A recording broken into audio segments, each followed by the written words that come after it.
I gave my best friend $10,000 to start her dream business. She used it to fund her affair instead. While I was working overtime to save, she was booking luxury hotels. While I was believing in her vision, she was sneaking around behind her husband's back. And when I finally confronted her, she called me dramatic. She thought she could lie. She thought she could manipulate me. She thought she could walk away without consequences. She was wrong. It wasn't a waste. Lisa's voice was calm, almost bored through the speaker. You make it sound like I just threw the money away. I sat on my couch, my laptop open in front of me, the last email from my bank still glowing on the screen. 10,000 gone. Sent to a friend I had trusted since university, someone I had believed in enough to help fund her startup. Then where is it? I asked, keeping my voice steady, even as my fingers gripped the armrest. Look, business is complicated, she sighed. Things don't always go as planned. So it failed? Not exactly. A pause. I felt it then, that heavy drop in my stomach, the kind that comes right before hearing something you can't take back. Lisa, what happened to my money? Another pause, a faint shuffle, like she was adjusting her position on her bed. I met someone, she said finally. Silence stretched between us. You met someone, I repeated, the words dull in my own ears. Yeah, it just happened. We connected. And the money? She exhaled, annoyed now, like I was being unreasonable. I used some of it to, explore things, trips, hotels, experiences. You spent it on an affair, I said flatly. God, don't be dramatic, she groaned. It wasn't like that, it was… What? My voice was sharp now, cutting through her excuses. It was what, Lisa?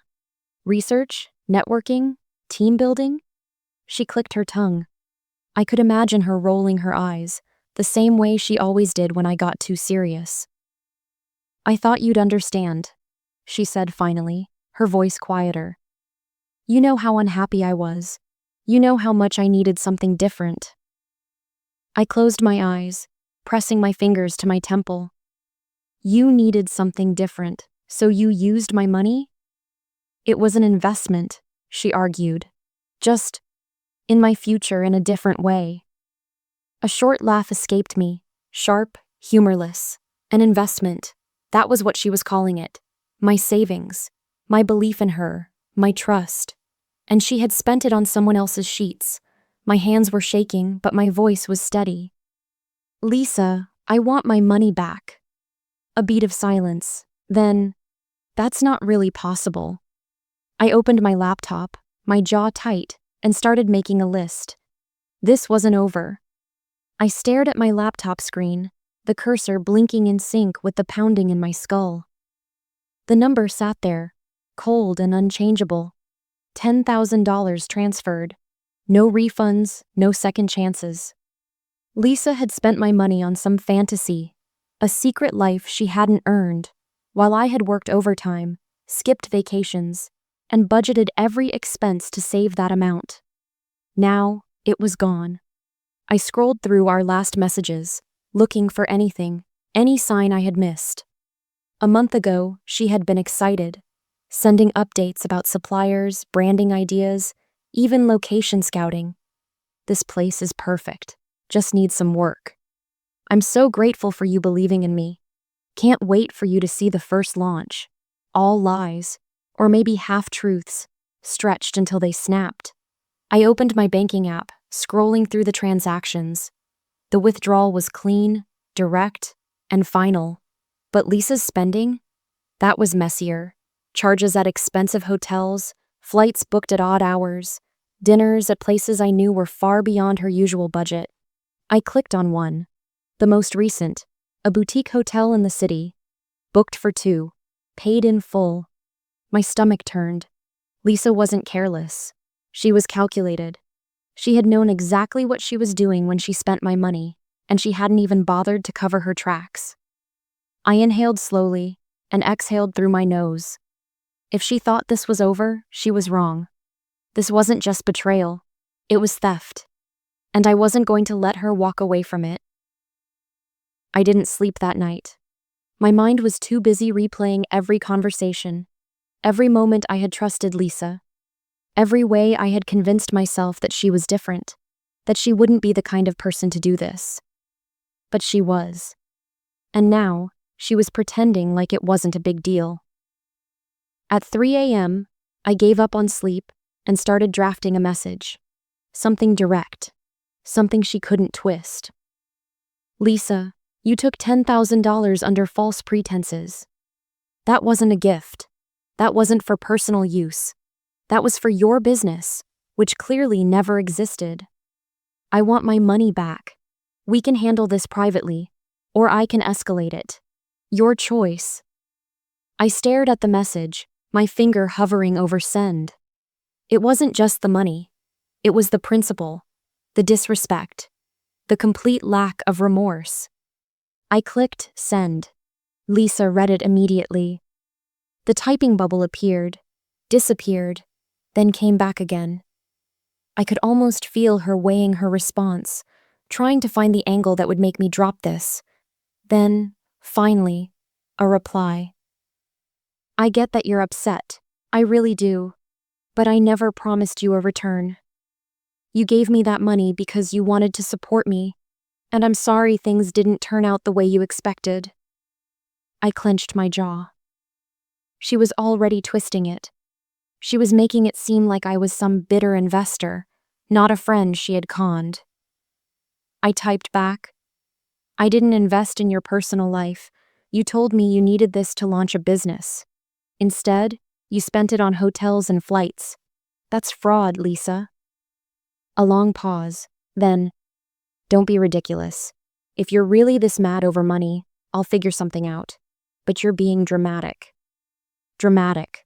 The same word she had used before, the same way she dismissed everything she didn't want to take responsibility for. I wasn't playing this game. I opened my laptop, went back through our conversations, and started screenshotting everything.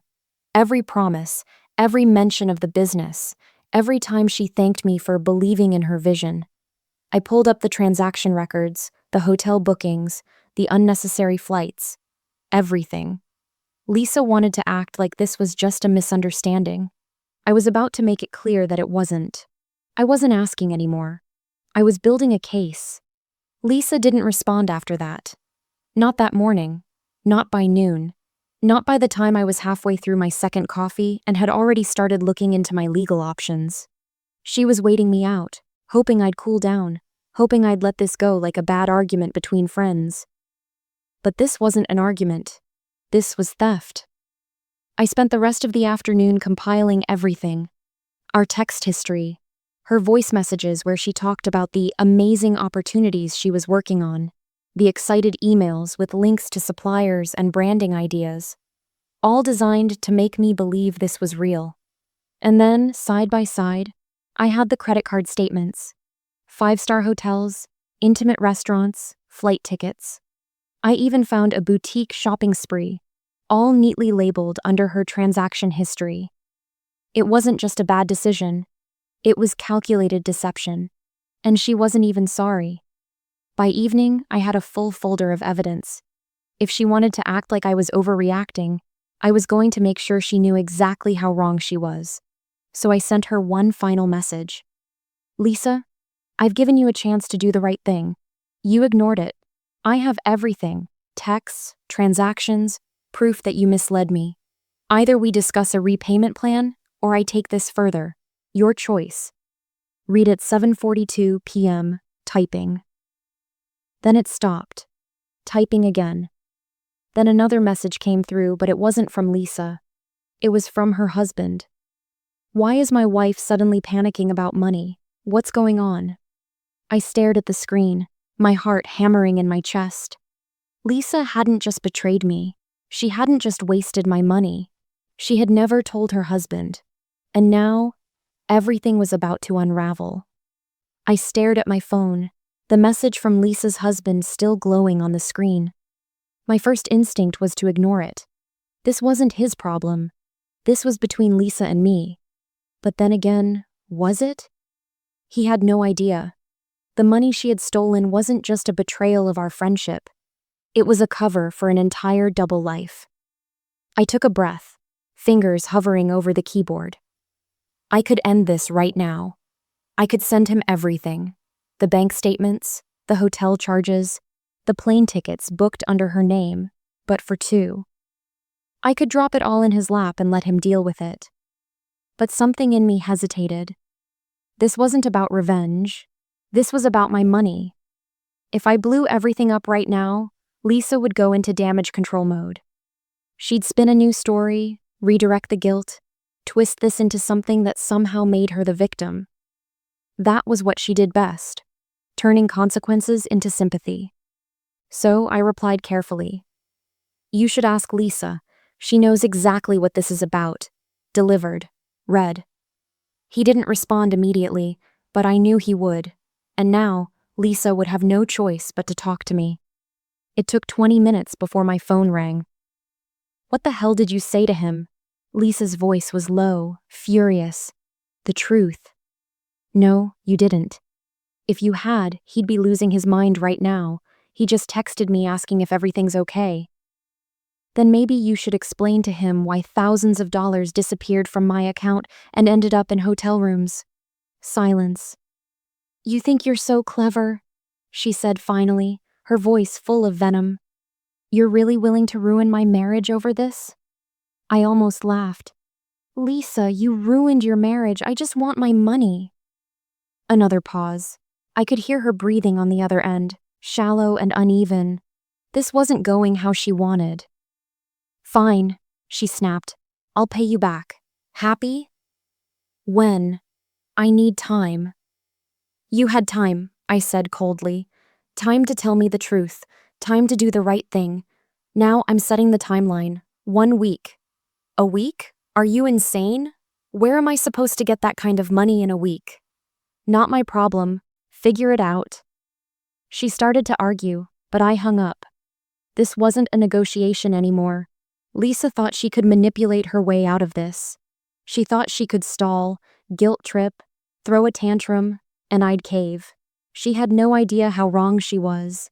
And if she didn't come up with the money, well, her husband still didn't know the full story.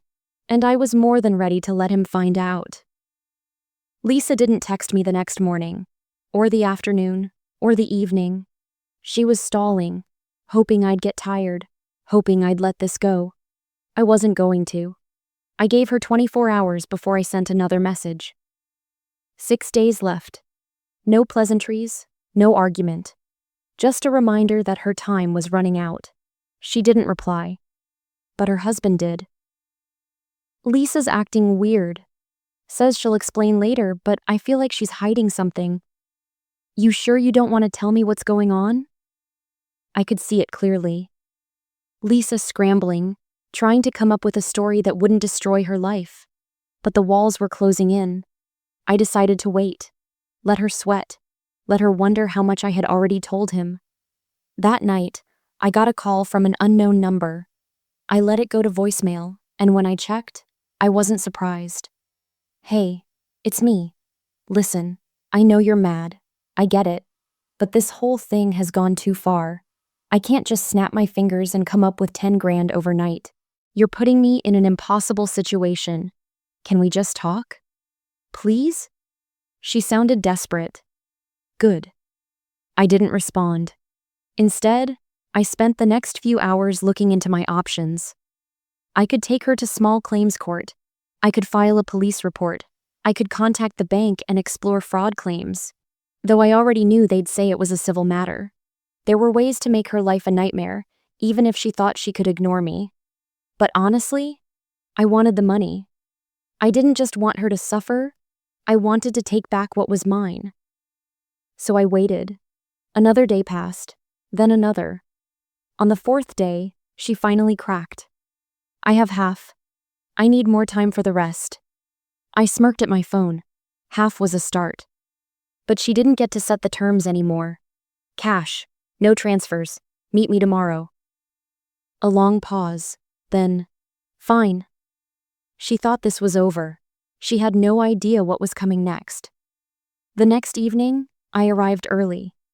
We agreed on a cafe, neutral, public, no excuses to back out. I sat by the window, my fingers drumming against my cup, eyes fixed on the door. Lisa was late, of course she was. 15 minutes passed before she finally walked in. Sunglasses on, hood up, looking more like someone meeting a blackmailer than an old friend. Maybe, in a way, she was. She slid into the seat across from me, dropping her bag onto the table with a heavy sigh. "This is ridiculous," she muttered. "I can't believe you're making me do this in person." "I don't trust you," I said simply. She huffed, but didn't argue. That was new. Slowly, she unzipped her bag and pulled out a thick, white envelope. She didn't hand it to me right away, just sat there, her fingers gripping the edges like she was still debating whether she could talk her way out of this. 5,000, she said. That's all I could get right now. I took the envelope without a word, flipping through the bills. It was all there, halfway there. "And the rest?" I asked, pocketing the money. "I told you, I need time." Her voice was sharp now, defensive. "I don't just have thousands of dollars lying around, okay?" "Then maybe you shouldn't have spent mine." Her jaw clenched. "I get it. You're mad. But I'm trying, okay? Do you know how stressful this has been for me?" I laughed. Actually laughed. "For you?" I leaned forward, lowering my voice. "Lisa, you lied. You took my money and spent it on an affair. And now that you're finally facing the consequences, you want me to feel sorry for you?" She flinched, just for a second. "I didn't mean for it to happen like this," she mumbled. "But it did." Her lips pressed into a thin line. She wasn't sorry. She was embarrassed. There was a difference. "I'll get the rest," she said finally. "But I need more than 2 days. You have to be reasonable." I considered her for a long moment. Then I pulled out my phone, scrolling until I found what I needed. 3 days, I said, placing my phone on the table, screen facing up. It was open to my messages, specifically my conversation with her husband. Her face drained of color. "You wouldn't," she whispered. "I don't want to," I said honestly. "I just want my money." Her hands curled into fists. Anger, frustration, humiliation. She was feeling all of it. "Good." 3 days, I repeated, "or he finds out everything." Lisa swallowed hard. Then finally, she nodded. 3 days. She had no idea how long that was going to feel. 3 days. That was all she had. Lisa wasn't the type to handle pressure well. She thrived in chaos when she was the one controlling it, when she could manipulate people into bending to her will. But now, she was cornered. And I knew it was only a matter of time before she snapped. The first day passed in silence. No texts, no calls. The second day, I got a single message. "I'm working on it." The third day, nothing. By noon, I sent a reminder. "Today's the deadline." Read, no response. By 6 p.m. I sent another. "Clock's running out." Read, still nothing. At 9 p.m. I was done waiting. I scrolled to my last conversation with her husband and hovered over the text field. A simple message, one sentence. That's all it would take. But before I could type, my phone rang. "Lisa." "Please," she said the second I picked up. Just don't. I need more time." "You're out of time. I can get the money, I swear. I can't do this tonight."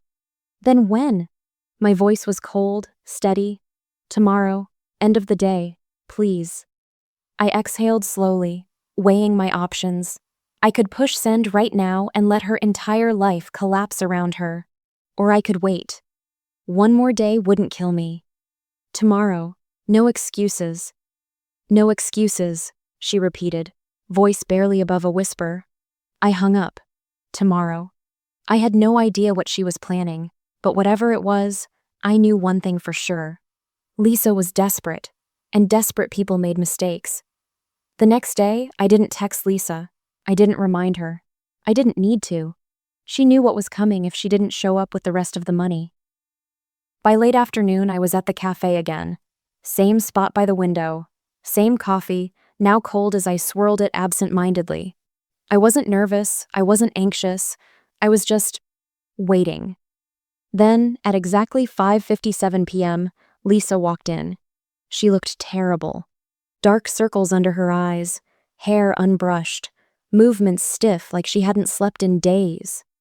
She hesitated at the entrance, scanning the cafe like she was trying to spot an escape route before finally making her way over.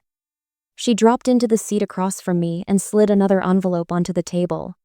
"It's all there," she muttered. I picked it up, not in a rush, not eager like she probably expected. I took my time counting the money, flipping through each bill, aware of her shifting uncomfortably in her seat. It was all there. 10,000. I exhaled through my nose, shaking my head slightly. "You could have just done this from the beginning." Lisa let out a bitter laugh. "Yeah, well, guess I didn't think you'd actually go through with it." "And now?" I asked, arching a brow. She swallowed hard. "Now I know better." Good. For a long moment, neither of us spoke.